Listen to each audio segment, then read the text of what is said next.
As palavras caíram como um tapa no rosto, ecoando pela cozinha pequena, ainda com cheiro de chocolate e açúcar queimado. Fiquei parado por alguns segundos, segurando a espátula na mão, tentando entender como algo tão simples quanto um bolo havia se transformado em mais uma arma apontada contra mim. O forno continuava ligado, o relógio marcava quase 9 da noite, e tudo o que eu queria era agradar. Mas mais uma vez parecia não ser suficiente. Eu nunca fui perfeito, e nunca prometi ser. Quando nos conhecemos, eu era apenas alguém comum, com sonhos simples e um coração disposto a tentar. Ela dizia gostar justamente disso em mim, da minha simplicidade, da minha calma, da forma como eu enxergava a vida. E eu acreditei que aquilo bastava.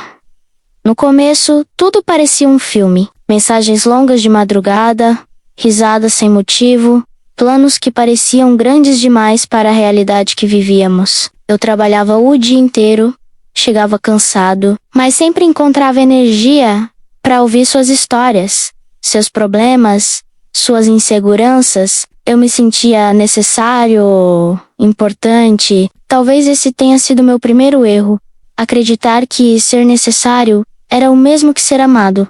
O tempo passou, e as pequenas críticas começaram a surgir, quase imperceptíveis. Primeiro eram piadas disfarçadas de brincadeira. Você é meio lerdo, né? Ela dizia rindo. E o ré também, mesmo sentindo algo estranho no peito. Depois vieram as comparações. O ex dela sabia cozinhar melhor, ganhava mais, tinha mais atitude. Eu tentava não ligar, dizendo a mim mesmo que ninguém é perfeito, que todo mundo carrega um passado. Mas as comparações viraram cobranças. Eu precisava mudar meu jeito de falar, de me vestir, de pensar. Tudo em mim parecia precisar de ajuste, e ainda assim eu continuava tentando. Talvez no fundo eu acreditasse que, se eu me esforçasse o bastante, ela finalmente ficaria satisfeita. O episódio do bolo não era sobre o bolo. Um dia foi. Era sobre tudo o que vinha se acumulando havia meses. Eu tinha decidido fazer algo diferente naquela noite. Ela chegaria tarde do trabalho, reclamando do chefe, do trânsito, da vida. Eu quis surpreendê-la, mostrar carinho. Lembrei que ela comentou dias antes que sentia falta de comer bolo caseiro, como na infância. Passei no mercado, comprei os ingredientes, procurei uma receita simples, na internet.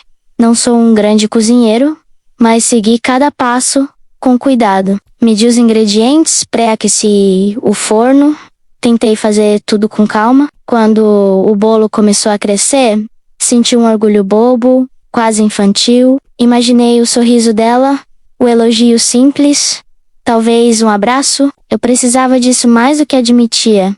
Quando ela chegou, nem percebeu o esforço de imediato. Largou a bolsa no sofá, tirou os sapatos com irritação e foi direto para a cozinha. Olhou o bolo, ainda no forno, e franziu a testa. Que é isso? Perguntou. Eu sorri e disse que era uma surpresa. Ela provou um pedaço alguns minutos depois, ainda quente. Fez uma careta. Foi aí que veio a frase que ainda martela na minha cabeça. Será que nem um bolo você sabe fazer bem? Como eu me arrependo de ter me envolvido com você. Não houve grito, nem escândalo. O tom foi frio, quase cansado. Isso doeu mais do que qualquer explosão de raiva. Eu tentei responder, me explicar, dizer que era só uma tentativa, que eu fiz com carinho, mas as palavras não saíam. Ela continuou falando, listando tudo o que, segundo ela, estava errado em mim. Meu salário, minha falta de ambição, minha forma de ser. O bolo era apenas o pretexto.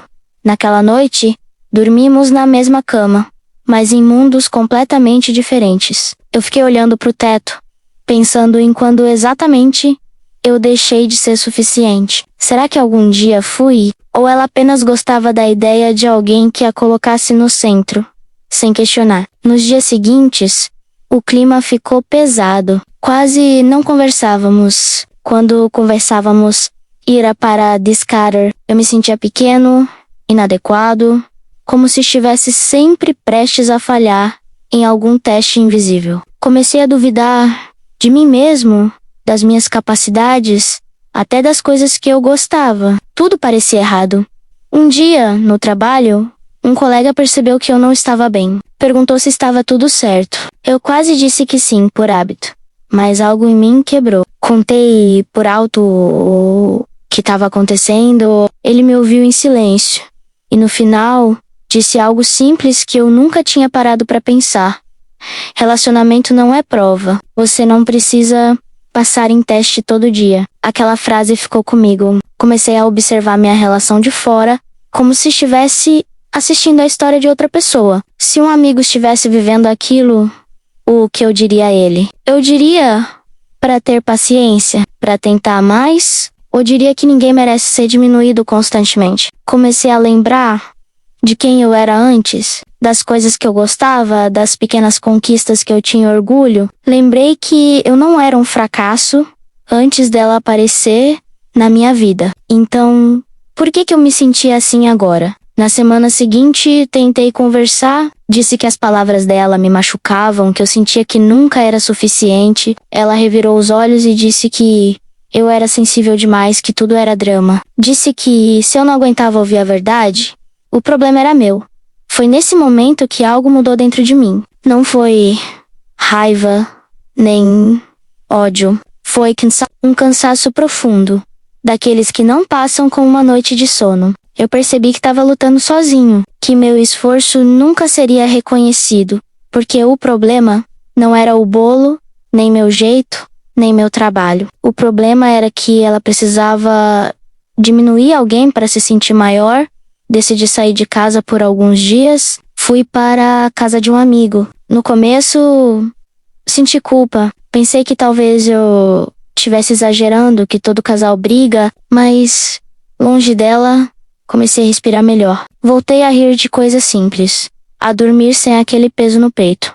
Ela mandou mensagens, primeiro irritada, depois fazendo-se de vítima. Disse que eu estava abandonando, que eu era egoísta. Pela primeira vez, eu não cedi imediatamente. Respondi com calma, dizendo que precisava de espaço para pensar. Nesse tempo, percebi o quanto eu tinha me anulado. Quantas vezes deixei de sair com amigos para evitar discussões? Quantas opiniões engoli para manter a paz? Quantas vezes aceitei palavras duras achando que era amor? Quando voltei para buscar minhas coisas, a conversa foi tensa. Ela tentou minimizar tudo, depois tentou me culpar, disse que ninguém nunca deixaria, que eu me arrependeria. Ouvir aquilo, estranhamente, me deu clareza. Eu não queria passar a vida tentando provar meu valor para alguém que não queria enxergá-lo. Eu fui embora. Não foi fácil. Chorei no caminho, duvidei da minha decisão por semanas. Houve noites em que senti falta dela, não da forma como ela me tratava, mas da ideia de ter alguém. A solidão assusta, principalmente depois de tanto tempo tentando agradar. Com um tempo, comecei a reconstruir coisas simples. Voltei a cozinhar, mesmo errando receitas. Voltei a fazer planos pequenos, só meus. Aprendi que carinho não deve doer, que amor não humilha, que quem ama não se arrepende em voz alta todos os dias. Meses depois, fiz outro bolo. Dessa vez não para impressionar ninguém. Fiz pearmem. Não ficou perfeito, mas tava bom. Enquanto comia, senti algo que não sentia há muito tempo. Paz. E entendi que aquela frase, dita com desprezo naquela noite, não falava sobre minha capacidade de fazer um bolo, mas sobre a incapacidade dela de amar sem machucar. Hoje, quando lembro de tudo, não sinto raiva. Sinto aprendizado. Aprendi que respeito é o ingrediente principal de qualquer relação. Sem ele, nada cresce direito. Assim como um bolo feito sem cuidado. E acima de tudo, aprendi que nunca é tarde para sair de um lugar onde você precisa se diminuir para caber. Essa história não é sobre um bolo mal feito. É sobre alguém que quase se perdeu tentando ser suficiente para quem nunca estaria satisfeito. E se você que está ouvindo já se sentiu assim, saiba, você não precisa provar seu valor para quem insiste em não enxergá-lo.